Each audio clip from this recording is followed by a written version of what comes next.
Alright, so let's get right into it. Coming out, or coming out of the closet. If you've watched TV or movies anytime after 2013, you know exactly what those phrases mean.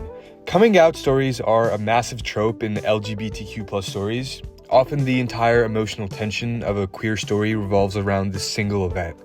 For example, the threat of getting outed or the violence associated with getting outed is often the dramatic cornerstone of films such as Love, Simon, Brokeback Mountain, Boy Erased. So this can obviously confuse a cis hetero normie like me into thinking that coming out is this super important dramatic thing that every queer person does.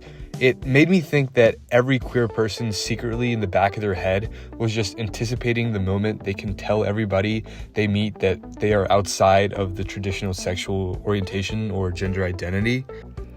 It genuinely didn't make sense to me how stupid that sounded until I got to college and was exposed to more queer individuals.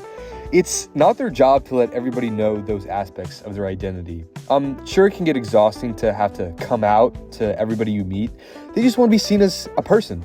They don't want to spend all their time considering how cis hetero people interpret them. Many cis hetero people have this misconception, and not only this misconception, but many more. A cis hetero person will never fully understand what it's like being queer. But a good artist will still try to empathize with them and tell stories about people and things that they don't fully understand. Many artists revel in telling stories about things they don't fully understand, but they use their art as a vessel to explore those ideas. But in exploring those ideas, they might get them wrong and end up unintentionally misrepresenting a huge group of people. Of course, sometimes it's not unintentional and is used as a literal marketing or PR move, and sometimes they intentionally misrepresent queer identities in order to simplify the concept for audiences, resulting in greater commercial success. So yeah, the establishment is evil and capitalism is harmful to society. Whoop-dee, why does it feel like this is somehow always a takeaway for every pragmatic thing in society? Whether it's for the sake of exploring an idea or for the purposes of commercialization, the increase in queer representation in media has brought along with it some disingenuous representation of queer identities and coming out. Anyway, I think it would be more useful to discuss the specific aspects of how queer stories written by cis hetero people tend to fall short. People should be able to understand how the way they represent queer people and identities in these stories is pragmatic. I want people to be able to identify and be cautious of when these pitfalls and critiques appear in films and TV.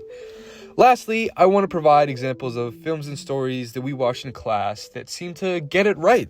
So, without further ado, here are some key critiques that often come up when cisgender heterosexual writers tell LGBTQ stories in films and TV.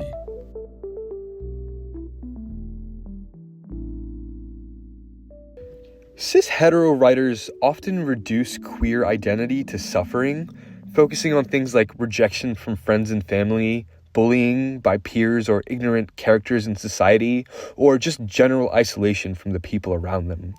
While those experiences are real, when they dominate the mainstream understanding of what it means to be queer in society, it flattens the queer experience and overlooks every other aspect of being not just a queer person, but a person in general.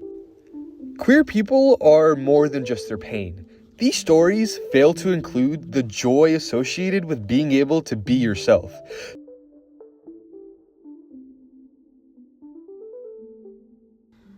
Without lived experience, many cis writers tend to heavily rely on cliches and stereotypes. See, this is the color I want. This is Damien. He's almost too gay to function. Stand still. There's a spark in your hair. Get it. That sarcastic, contemptuous tone that means you know everything because you're a man and I know nothing because I'm a woman. You're not a woman. Don't stomp your little last season Prada shoes at me, honey. These tropes often miss the nuance of a real queer person's life It can make them out to be caricatures that exist to fill a checkbox of representation in media. These moments and characters can feel hollow or like tokenizing for regular, real-life queer people.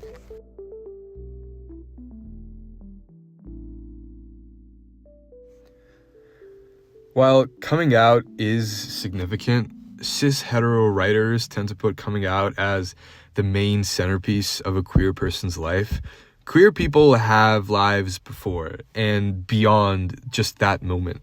Some queer people never even have that moment. For some queer people, it's not even fair to label it as a moment in of itself. It can be a long, slow process of coming to terms with who you are and how you want to articulate that to the people in your life. Sometimes the process of coming out can take years. Relationships, careers, mundane stuff, joyful stuff, anything that can't be sensationalized or dramatized can sometimes be ignored for the famous coming out moment.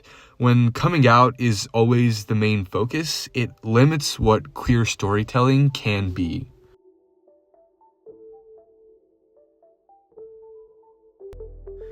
These stories often default to white, middle-class, cis, gay men, queer people of color, trans folks, working-class people, immigrants, etc. are all left out or just misrepresented. This erases the diversity within the actual LGBT community.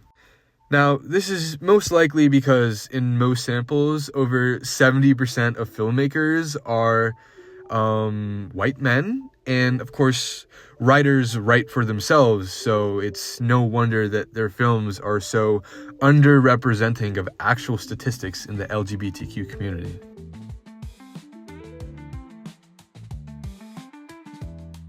Now, this doesn't mean that cis-hetero people can't write good queer stories, but it takes humility, listening, collaboration, and a willingness to pass the mic to actual queer people and artists.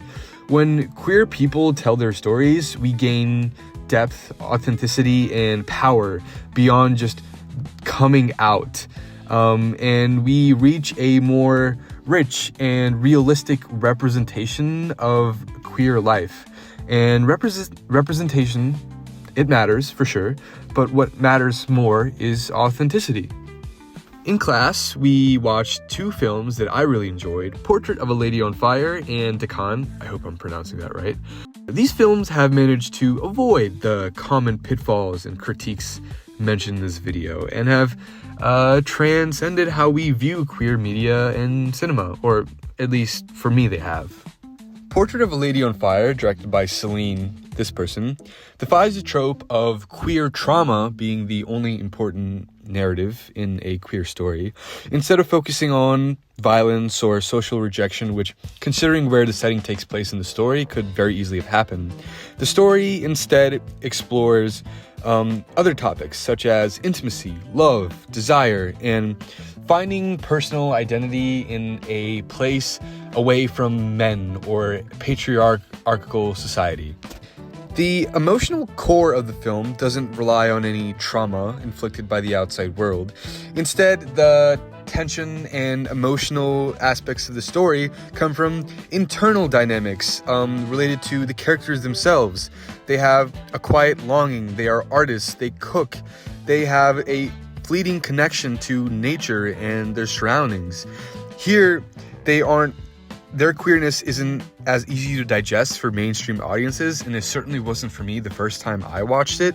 This is a more nuanced and honest take of queerness. There's no sensationalization, there's no big coming out moment, there's no fighting against the patriarchy. Instead, it's a slow and sort of depressing exploration of coming to terms with your identity and what it feels like to be attracted to somebody.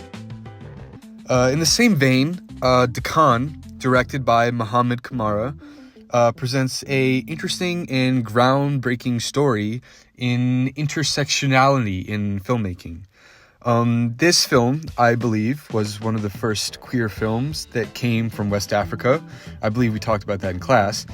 And it tells the story of two young black African men navigating love in a very conservative society.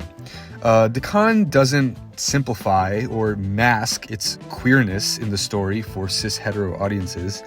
Instead, it portrays queer African people as genuine and complex and dignified people, and it acknowledges the characters' identities beyond just being queer or gay. The dialogue and the situations are very authentic, and they avoid dumb tropes or characteristic portrayals of being gay, and instead of just using it as a way to teach tolerance to straight characters, the protagonists in the story actually focus deeply on their personal struggles and their personal joys. What both these films achieve are authentic portrayals of queer identities that are all inherently valid and realistic, and they have no need to justify or explain themselves to straight audiences. They simply exist how they are, and they are portrayed how they would be portrayed as real queer people. This sort of nuanced understanding of queer lives is very important for cis-hetero viewers like myself to understand and realize. Queer identities don't exist merely as teaching tools or ways to push representation in media. Queer stories are about real people living in complex lives beyond the confines placed in them by mainstream storytelling.